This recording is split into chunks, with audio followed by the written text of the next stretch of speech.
오늘 우리 주시는 말씀 사도행전 17장 16절로 21절까지 말씀입니다.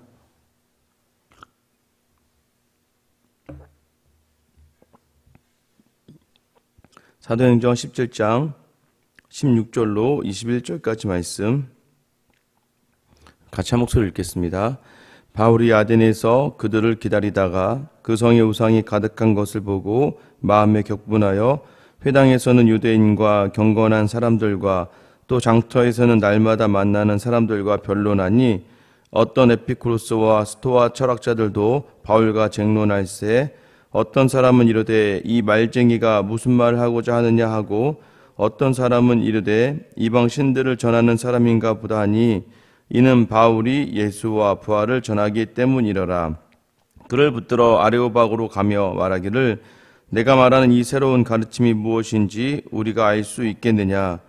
네가 어떤 이상한 것을 우리 귀에 들려주니 그 무슨 뜻인지 알고자 하노라 하니 모든 아덴 사람과 거기서 나그네 된 외국인들이 가장 새로운 것을 말하고 듣는 것 이외에는 달리 시간을 쓰지 않음이더라. 아멘.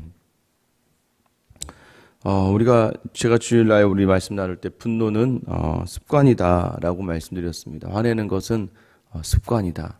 그리고 화내는 것은 금방 전염이 된다.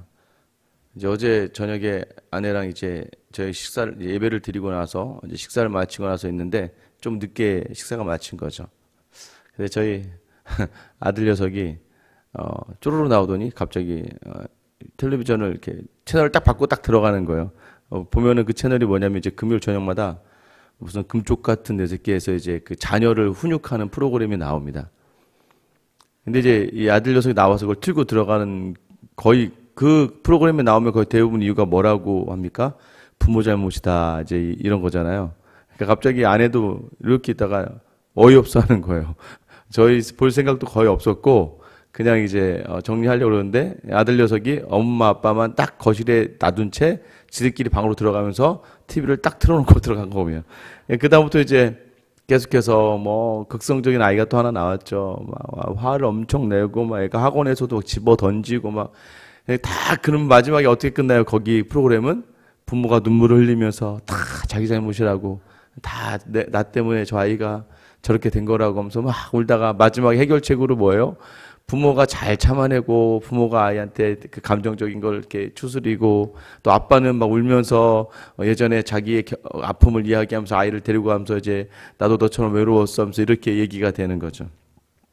분노는 그렇게 이제 전염성이 강하다는 거죠. 그게 바로 분노라는 거예요. 습관적이기도 하고 굉장히 전염성이 강하기도 하고 노력하는데도 잘 안 되죠. 왜냐하면 습관을 고치기는 굉장히 어렵습니다. 이 습관을 바꾸려면 굉장히 오래 걸려요. 최근 저도 계속 시도하고 있는 게 아마 제가 이제 일반적인 목사님들이라고 하면 좀 다르겠지만 이제 아이들과 계속 어울려져야 될 시간이 많다 보니까 이제 계속 아이들이랑 부딪히는 이 일이 굉장히 어렵게 느껴져서 저는 아마 제가 그래도 목사님들 중에서 가장 그 가정에서 아이를 케어하는 엄마들의 마음을 잘하는 목사 중에 하나가 아닐까. 왜 하루에 몇 번이고도 아이들과도 또 싸우고 나면 또 그 다음에 뭐 밥을 먹여야 되거나 또 저 같은 뭐 예배를 드려야 되거나 또 뭔가를 또 이야기해야 되니까 또 그걸 또 풀어내야 되는 시간들이 또 필요하고 하는 것들이 있죠.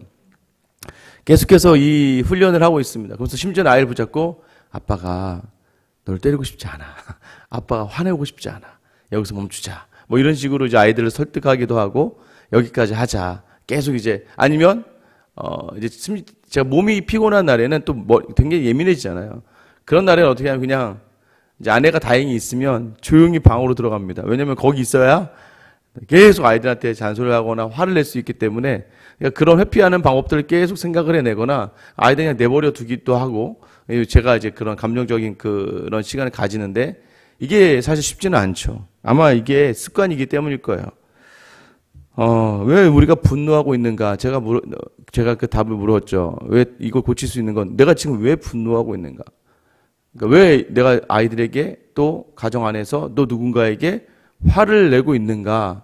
이것을 생각해야 되고 또 하나는 그리고 그 화를 내서 그 결과를 내가 무엇을 원하기 때문에 내가 지금 화를 내는 것이 뭔가 내 감정을 비추는 것이 내가 뭔가 서운함을 드러내는 것이 내가 분노하는 것이 결국 좋은 결과로 이어질 것인가?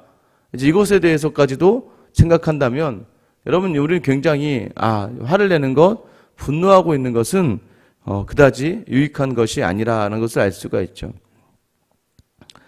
그러나 성경을 통해서 이제 분노하는 사람들이 있습니다. 모세도 분노했죠.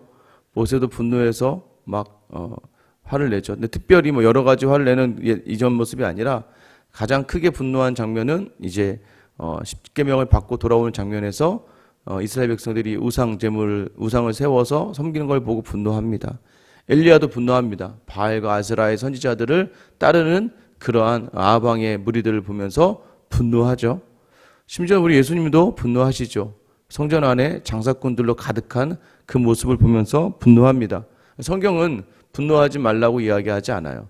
분노를 할 수 있습니다. 그러나 그 분노가 거룩한 분노, 결국 구별된 분노인가 하는 거예요. 16절 말씀 보시면 바울이 아덴에서 그들을 기다리다가 그 성에 우상이 가득한 곳을 보고 마음에 격분하여. 그러니까 원래 아덴에서 전도할 계획이 없었어요. 베르야에서 형제들이 이끌려서 막 피신하고 이제 신라가 오기를 기다리고 신라와 디모데가 오기를 기다리는 중이었어요. 잠시 기다리는 중. 이 아덴이 어딘지 아시죠? 아테네입니다. 고대 이제 철학과 그 신의 도시죠. 여기 옷에 뭐가 많겠습니까? 당연히 그리스 신화에 나오는 우상 신전이나 우상들이 굉장히 많죠. 그것을 바울이 딱 보는 순간 어떻게 돼요? 그 마음에 분노가 있는 거예요. 제가 그저께 어제 새벽기도 때 말씀드렸는데, 이단 동파에 있는 두 명이 오셔서 자꾸 이제 어떻게 안 만났어야 했는데 만나는 바람에 그분들과 5층에서부터 경론이 시작되고 내려가면서 1층에서 이 1층 그 목도에서 또 한 10분 정도 계속해서 이제 그냥 넘어가려고 했는데 계속 정말 무섭다는 걸 느꼈습니다. 계속 목사를 데리고 다니면서 목사 앞에서 계속 목사님은 거듭나셨습니까? 목사님은 성령 충만하십니까? 라고 하면서 질문하고 있는 그분들이 결국은 배운 대로만 공격적인 질문이죠. 누굴 만나거든 기성교회를 만나거든 이렇게 해야 되는, 어떻게 꺾어야 되는, 이겨야 되는. 그런데 이제 바울도 아마 그거에 대해서 분노를 했던 것 같습니다. 하나님 외에 다른 것을 섬기는 것에 대해서 굉장히 분노하고, 아마 그때 이제 저도 화가 난 이유가 이제 너무 답답해서 그랬던 것 같긴 한데, 계속해서 이 바울이 아데네 사람들에게 있어서 분노한 건 뭐냐면 자꾸 우상이 많을 뿐더러 그 사람들이 가지고 있는 게 뭐였어요? 그쪽에는 신화가 발달되고 이제 철학이 발달되다 보니까 사람들이 계속해서 지식을 추구합니다. 신에 대한 부분도 지식으로 감당할 수 있다고 생각하는 거예요. 그러자 이제 바울이 어떻게 됩니까? 17절에 보면 회당에서 유대인과 경건한 사람들과 또 장터에서 날마다 만나는 사람들과 변론하였다. 그리고 그 뒤에 어떤 에피쿠로스와 스토아 철학자들도 바울과 쟁론하였다. 세계 당시 최고의 철학자들과 바울이 변론하고 쟁론하기 시작합니다. 근데 중요한 건 그 결론은 어떻게 돼요? 어떤 사람은 이르되 이 말쟁이가 무슨 말을 하고자 하느냐 하고, 어떤 사람은 이르되 이방 신들을 전하는 사람인가 보다 하니 이는 바울이 예수와 부활을 전하였기 때문이더라. 바울이 저 말쟁이네. 이 얘기는 뭐냐면 아무도 그와 신을 신존재를 증명하는 데 있어서 그와 다투며 이야기해봤는데 그를 이길 자가 없었다는 거예요. 바울이 그만큼 똑똑했다는 겁니다. 신학에만 능통한 것이 아니라 논리에도 철학에도 능통해서 그 시대, 그러니까 당시 에피쿠로스, 쾌락주의고 스토아과 금욕주의 철학자들과 막 변론을 하고 쟁론을 해도 신을 찾아가는 과정에 있어서 그들의 신이 헛된 신이고 하나님과 그의 아들 예수 그리스도가 온전한 신이라는 것을 막 쟁론을 통해서 이겨내는 거죠. 너무나 놀라운, 그러니까 아무도 바울을 함께 할 수 없습니다. 함께 이야기하면 그들 이길 수가 없었어요. 심지어는 그들은요, 19절 보세요. 그를 붙들어 아레오박으로 가며 말하기를 네가 말하는 이 새로운 가르침이 무엇인지 우리가 알 수 있겠느냐. 얼마나 그들이 이 논쟁 속에, 그리스 신에 대한 논쟁 속에서 안 됐으면, 이 아레오바고는 뭐냐면 이 그리스 신화 중에 아레스라고 한 전쟁의 신이 있습니다. 이 전쟁의 신을 섬기는 곳인데 기념하는 곳이에요. 그 언덕 위에서 가면 거기서 이야기하는 사람은 꼭 무엇에 대해서 이야기해야 되냐면 그리스 신에 대해서만 이야기를 해야 되는 거예요. 그리스 신에 대한 부분에 대해서만 이야기를 해야 되는데 지금 바울은 예수님과 그 부활에 대해서 이야기하려고 그 자리에 쓴 거죠. 결국은 굉장히 위험한 자리일 수 있었죠. 왜냐하면 그리스 신을 섬기는 사람들이 모인 곳에 지금 바울이 그 가운데 가 있는 거예요. 여러분 위험하지 않겠습니까? 여러분 이슬람 한복판에 가서 그 한복판 중간에 서서 예수를 전한다? 정말 이거는 아마 그 살아나오기 굉장히 힘든 자리인 것처럼 지금 바울이 아레오바고에 서서 이 예수와 부활을 전한다는 건 굉장히 지금 위험한 일인 거죠. 그럼에도 불구하고 바울 안에는요, 하나님을 대신하여 섬기는, 우상을 섬기는 이 사람들에 대한 자신의 지식으로도 신을 쫓아갈 수 있다고 생각하는 이 사람들에 대한 분노로 가득했어요. 제가 이제 그분들과 이 이단 오신 분들과 계속 변론하면서, 물론 제가 더 유리하죠. 아무리 그분들이 아무리 공격적인 그 질문을 가지고 온다 하더라도 대화에서 안 되죠. 제가 성경적 지식을 가지고 그분들이 이야기하는 거 하나하나에 대해서 반박을 하고 시작하면 대화가 안 되는데, 중요한 건 제가 나중에 깨달았어요. 뭐냐면 바울은요, 이런 거룩한 분노를 품습니다. 그리고 그들과 함께 쟁론하여 이기고 목숨을 걸고 하나님을 전하죠. 근데 저는 아마 화가 난 이유가 귀찮은 거예요. 왜 나를 귀찮게 하니? 그리고 왜 짜증나게 남의 교회 와서 그러니? 이제 이게 아마 저는 그 마음의 분노가 서로 다른 분노였죠. 그러고 나서 이제 그분들과 그렇게 이야기하고 나서 돌아섰을 때, 첫 번째는 일단, 신앙을 떠나서도, 괜히 그 안에서 이렇게 둘이 이렇게 말톤이 올라가고 하는 걸 혹시 저를 아는 다른 분들이 봤었더라면, 이거 보기 좋지 않았겠다. 왜냐면 제가 순간 너무 화가 나서, 또 오랜만에 또 싸움을 하는 거다 보니까, 이게 약간 제가 마음이 그 싸움 이렇게 마음이 해지는 거 있잖아요. 주체할 수 없는 그 분노가, 이제 그렇게 됐고, 두 번째는 이제 괜히 그냥 받고 웃으면서 보낼 걸 그냥 이런 마음들 있잖아요. 그러나 나중에 좀 돌아와서 딱 앉아 생각해 봤을 때, 왜 내 안에 저 사람들을 불쌍하게 생각하는 마음, 저 사람들이 지금 잘못 믿고 있는 것에 대한 분노가 없었을까, 그런 아쉬움이 좀 들더라고요. 결론적으로는 저 사람들이 좀 잘못 따르고 있는 그 교리와 신학과 그 말에 대해서 사람이 귀찮았던 거죠. 그러니까 그 사람들이 귀찮았던 거예요. 여러분, 사람이 문제인가요? 그 사람이 문제가 아니라 그 사람이 잘못 믿고 있는 그 잘못된 신앙, 그 가르침을 전한 그 사람들, 그 교단이 문제가 있는 것이죠. 근데 그것에 대해서 조금 묵상하다가 내가 놓친 게 하나 있구나. 저 사람들을 굉장히 불쌍히 여겨야 되는데, 어떻게 보면 잘못된 하나님을 믿는다 하지만 다른 하나님을 믿으며 또 구원에 대한 잘못된 인식을 가지고 생각을 가지고 또 더 나아가서는 한 사람이, 이게 무슨 이단의 특징이죠. 바국수라고 하는 한 사람이 그 구원의 교리를 가지고 사람들을 현혹시키는 그 과정 속에 있는 사람들인데, 굉장히 제가 원래대로 했으면 어떻게 해야 되는 거예요? 저 사람들 손을 붙잡고 울어도 시원찮을 판에 저 사람들에게 너무 큰 소리를 지르고 화를 내고 있었구나라는 그런 마음들이 들더라고요. 분노의 그 시작점이 다른 것이죠. 내가 왜 분노하고 있는가? 바울의 분노가 성경에 기록된 만큼 그래도 인정될 분노라는 것은, 그는 하나님을 대신하는 우상의 가득한 자리를 보고 분노했다는 거예요.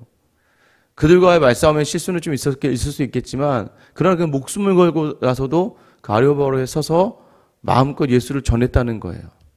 여러분, 우리는 어떻습니까? 여러분, 분노해야 될 곳에 분노하지 않고, 오히려 분노해야 될 곳에서는 참고, 분노해야 될 곳에서는 아부를 하고, 분노해야 될 곳에서는 돌아서는 나의 모습 아닙니까? 하나님이 싫어하는 우리의 삶의 자리에서 우리가 하나님 보시기에 부주치한 일들을 행하면서 자기의 신앙이나 자기의 경험으로 대충 덮어버리고 마는 것이 바로 우리의 모습 아닌가요?